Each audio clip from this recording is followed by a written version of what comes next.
नमस्कार साथियों, स्वागत है आपका अपने ही YouTube चैनल बीरू एकेडमी पर। अगर बात करेंगे उत्तर प्रदेश की शिक्षा सेवा चयन आयोग को लेकर के एक बड़ा फैसला आया है। बात करेंगे इलाहाबाद हाई कोर्ट की खंडपीठ लखनऊ हाई कोर्ट का एक बड़ा आदेश आया है, जिसमें प्राथमिक शिक्षक भर्ती से बीएड हटने का जो रास्ता है पूरी तरीके से साफ हो गया है।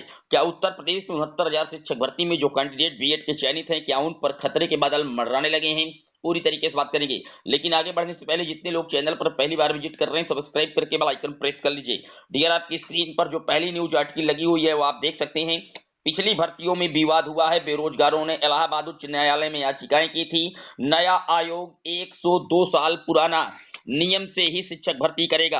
आप देख सकते हैं 5 साल की कवायद के बाद उत्तर प्रदेश शिक्षा सेवा चयन आयोग अधिनियम 2023 के लिए नियमावली तो जारी हो गई, लेकिन शिक्षकों की भर्ती के विवादित नियम में संशोधन नहीं हो सका है।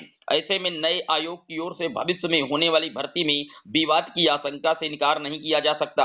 बुधवार को जारी नियमावली में सहायता प्राप्त माध्यमिक विद्यालयों में प्रशिक्षित स्नातक, टीजीटी और प्रवक्ता पीजीटी की भर्तियों का आधार इंटरमीडिएट शिक्षा अधिनियम 1921 ही माना जाएगा, जो कि अपडेट नहीं है। 1921 के एक्ट में अर्हता को लेकर के तमाम विसंगतियां हैं। इनमें संशोधन के लिए 5 साल पहले यूपी बोर्ड की ओर से शासन को प्रस्ताव भेजा गया था, जो आज तक मंजूर नहीं हुआ। तो आप देख सकते हैं, भले ही इतने लंबे समय से आयोग को बनाने के लिए सरकार मशक्कत कर रही है, लेकिन फिर अभी ना जो इसमें विवाद की स्थिति है वो पूरी तरीके से बनी हुई है। यहाँ पर लिखा हुआ है, इसी महीने मर्जर आदेश दिया जाएगा। उत्तर प्रदेश माध्यमिक शिक्षा सेवा चयन बोर्ड और उत्तर प्रदेश उच्चतर शिक्षा सेवा आयोग के मर्जर का आदेश भी इसी महीने आने की उम्मीद है। नए आयोग का कार्यालय चयन बोर्ड में ही बनाया जा रहा है। नए आयोग के कामकाज शुरू होने से पहले चयन बोर्ड और उच्चतर का जो विलय है वो हो जाएगा।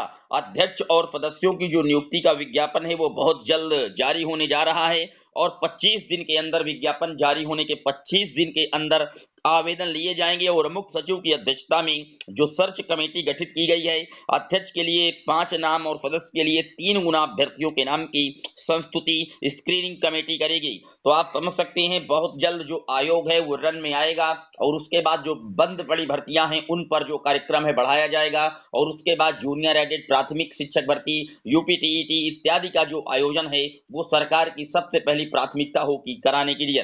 बात कर लेते हैं अगली अपडेट की। अगली अपडेट आप देख सकते हैं उत्तर प्रदेश से जुड़ी हुई है। सहायक शिक्षक भर्ती में बीएड अर्हता हटने का रास्ता साफ हो गया है। इलाहाबाद हाईकोर्ट की लखनऊ पीठ ने राज्य सरकार को प्राथमिक स्कूलों के सहायक शिक्षकों की भर्ती में बीएड अर्हता हटाने को लेकर के राष्ट्रीय अध्यापक शिक्षक परिषद एनसीटी के पत्र पर जल्द निर्णय लेकर के कार्रवाई करने में आदेश दिया है। हाईकोर्ट के इस आदेश से प्रदेश में सहायक शिक्षकों की अर्हता से बीएड को हटाने का रास्ता साफ हो गया है। न्यायमूर्ति AR मसूदी और न्यायमूर्ति ओम प्रकाश शुक्ल की खंडपीठ ने यह आदेश श्याम बाबू व अन्य याचिकाओं की 312 अभ्यर्थियों की याचिकाओं पर दिया है। डियर, दरअसल एनसीटी ने राज्य सरकार को 4 सितंबर 2023 को भेजे पत्र में देवेश शर्मा मामले में सुप्रीम कोर्ट के फैसले के तहत कार्रवाई करने के लिए कहा है। इस मामले में सुप्रीम कोर्ट ने बीएड को सहायक शिक्षक भर्ती की अर्हता में शामिल करने के एनसीटी की अधिसूचना को शिक्षा के अधिकार कानून के खिलाफ ठहराया था। हाईकोर्ट ने याचिकाओं ने एनसीटी की 28 जून 2018 की अधिसूचना के मद्देनजर शिक्षक भर्ती के लिए बीएड को शामिल करने के बदलाव को खत्म करने और सहायक शिक्षक भर्ती परीक्षा 2019 के परिणाम के पुनरीक्षण की गुजारिश की थी। वहीं भर्ती अर्हता नियमों में संशोधन की वैधता को चुनौती दी थी। इस पर कोर्ट ने कहा कि अभी यह सामने नहीं आया कि राज्य सरकार ने बीते 4 सितंबर को भेजे गए एनसीटी के पत्र के मुताबिक कार्रवाई करने से इनकार किया हो। ऐसे में अभी नियमों की वैधता को चुनौती देने का उचित नहीं है। इस आदेश के साथ कोर्ट ने सभी याचिकाएं निस्तारित कर दी है।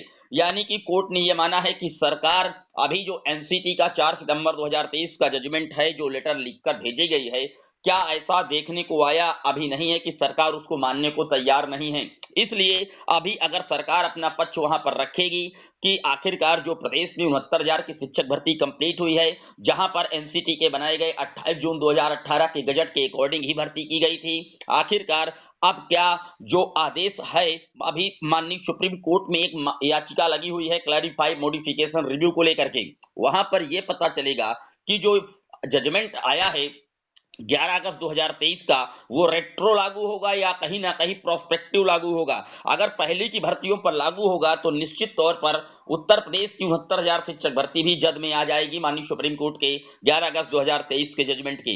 और अगर आगे लगता है तो यहाँ पर फिलहाल 69,000 शिक्षक भर्ती पर इसका असर नहीं पड़ेगा, क्योंकि ऑलरेडी जो ये भर्ती की गई थी, यहाँ पर योगी सरकार पहले से बीएड कैंडिडेटों के साथ खड़ी है और उन्होंने गुणवत्तापूर्ण शिक्षकों का हवाला दे करके बीएड को अपने यहाँ जो अध्यापक शिक्षक नियमावली 1981 है उसमें संशोधन करके इनको ऐड किया था। और 4 सितंबर 2023 का जो एनसीटी का पत्र आया है उसको अभी अपने यहाँ अध्यापक शिक्षक नियमावली में अलाउड नहीं किया है, यानी कि जोड़ा नहीं है संशोधन करके। उसी को लेकर के श्याम बाबू की तरफ से ये याचिका माननीय इलाहाबाद हाईकोर्ट की खंडपीठ लखनऊ में डाली गई थी, जहां से लखनऊ हाईकोर्ट खंडपीठ का एक बड़ा आदेश आया है और पूरी तरीके से जो अर्हता का मामला है उसका फैसला दे दिया गया है।